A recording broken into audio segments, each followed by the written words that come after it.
വിദ്യാഭ്യാസ രംഗത്ത് സമഗ്രവും സർവ്വതോന്മുഖവുമായ വളർച്ച ലക്ഷ്യമിടുന്ന പദ്ധതികളാണ് സർക്കാർ നടപ്പിലാക്കുന്നതെന്ന് വിദ്യാഭ്യാസ മന്ത്രി എൻ ഷംസുദ്ദീൻ. സംസ്ഥാനത്തെ ഹയർ സെക്കൻഡറി പരീക്ഷയിൽ ഏറ്റവും കൂടുതൽ വിജയശതമാനം നേടിയ ഇടുക്കി ജില്ലയിലെ അധ്യാപകരെ അനുമോദിക്കുന്ന ചടങ്ങ് ഉദ്ഘാടനം ചെയ്യുകയായിരുന്നു മന്ത്രി. ഡിജിറ്റൽ സാങ്കേതികവിദ്യ വലിയ രീതിയിൽ പ്രയോജനപ്പെടുത്തിയുള്ള ഇന്നത്തെ വിദ്യാഭ്യാസ രംഗത്ത് ഡിജിറ്റൽ ഡിവൈഡ് കുറയ്ക്കുന്നതിനുള്ള കർമ്മ പദ്ധതികൾക്ക് തുടക്കം കുറിച്ചിരിക്കുകയാണ്. പല സ്കൂളുകളിലും കുട്ടികൾക്ക് ഡിജിറ്റൽ സംവിധാനം വേണ്ടത്ര ലഭ്യമല്ല. നെറ്റ് കണക്ടിവിറ്റിയുടെയും വൈഫൈയുടെയും ഒക്കെ സ്പീഡും ലഭ്യതയും ഒക്കെ കുറവാണ്. എന്നാൽ ടൗണിൽ അത് വളരെ കൂടുതലായി കിട്ടുന്നു. ഈ ഡിജിറ്റൽ ഡിവൈഡ് ഒഴിവാക്കുവാനുള്ള ഇടപെടലുകളുടെ ഭാഗമാണ് എല്ലാ സ്കൂളുകളിലും ഡിജിറ്റൽ സ്ക്വയറുകൾ സ്ഥാപിക്കുന്ന പദ്ധതി. വിദ്യാഭ്യാസ രംഗത്ത് സമഗ്രവും സർവ്വതോന്മുഖവുമായ വളർച്ച ലക്ഷ്യമിടുന്ന പദ്ധതികളാണ് സർക്കാർ നടപ്പിലാക്കുന്നതെന്നും വിദ്യാഭ്യാസ വകുപ്പ് മന്ത്രി എൻ ഷംസുദ്ദീൻ പറഞ്ഞു.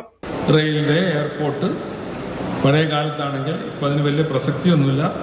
പോസ്റ്റൽ ഡിപ്പാർട്ട്മെന്റ്, ഇങ്ങനെയൊക്കെയുള്ള മേഖലകളിൽ ഉള്ള പ്രവർത്തനങ്ങൾ, ആ സൗകര്യങ്ങൾ പരമാവധി എത്തിക്കുക, ഇതൊക്കെയാണ്.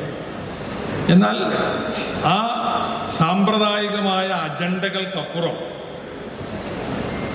വിദ്യാഭ്യാസ രംഗം തെരഞ്ഞെടുത്ത് തൻ്റെ പ്രദേശത്തെ, തൻ്റെ മണ്ഡലത്തെ, തൻ്റെ കർമ്മഭൂമിയിലെ കുട്ടികൾക്ക് വിദ്യാഭ്യാസ രംഗത്ത് ഉയർന്നു വളർന്നു വരാനുള്ള അവസരമുണ്ടാക്കി കൊടുക്കുന്നു.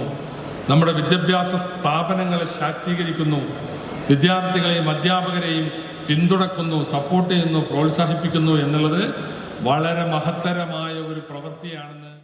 സംസ്ഥാനത്തെ ഹയർ സെക്കൻഡറി പരീക്ഷയിൽ ഏറ്റവും കൂടുതൽ വിജയശതമാനം നേടിയ ഇടുക്കി ജില്ല വലിയ നേട്ടമാണ് കൈവരിച്ചതെന്നും മന്ത്രി വ്യക്തമാക്കി.